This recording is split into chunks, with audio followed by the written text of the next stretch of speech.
Last year, at the end of the month, was such a tragic time. I don't need silver, and I don't need gold. I don't need the things of this world to satisfy my soul. 365 days later. Y'all got a stove yet? We got a washer dryer stove and a fridge. There is still some hurting here inside these walls at County Line Community Church. And, we rescued people, we went and got people that we could get, and then we stayed here just about day and night. Somebody was here working and providing resources, and we had a flood that brought a tragedy. But Pastor Anthony Mullins says that something even more powerful rushed in. Then we had a flood of love and a flood of resources to help folks here. In July of 2022 and in the months that followed, the church became a solace for those so greatly affected. He remembers sitting with people as they poured their pain at his doorstep. The sidewalk became an altar. But to hear them talk about losing loved ones and them pulling out of their hands, it was just, some of the conversations were it just broke my heart. While he tried to be a pillar of strength for others, he was also in the midst of his own heartache. His aunt, Vanessa Baker, remained unaccounted for. Search and rescue crews from all over the state spent hundreds of hours combing through debris.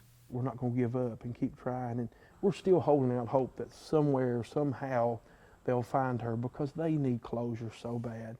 And I never thought that July of the next year we would be sitting here having a conversation saying they still have not located her remains. Larry Cundiff is one of the many who struggled with his grief and walked through these doors hoping to find a beacon to hold on to. His home broke apart that stormy night. Separated from his family, he clung to a tree branch, waiting to be rescued by the Air National Guard.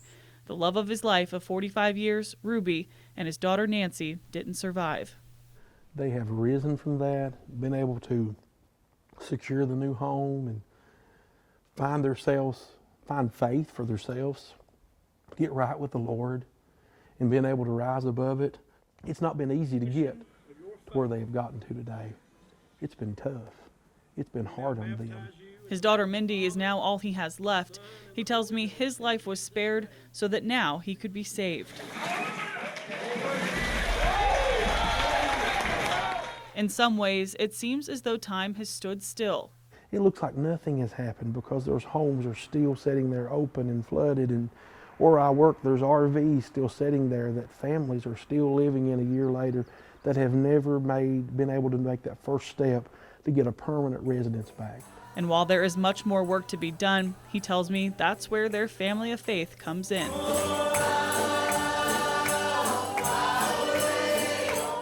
Out in the country, in those little rural areas, there are still folks that are hurting and suffering and still need help.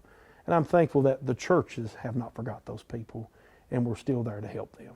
So as long as they have crosses to lean on and hearts to heal, there will always be a path forward. The wind can't wash it off, the flood can't wash it off, the storms can't blow it up. We're so thankful that a year later, through the flood, what was meant to destroy us, we've used that, and God is blessing it to bring good about. The victory's been won. In Breathitt County, He's all I need. Kelsey Soto, WKYT.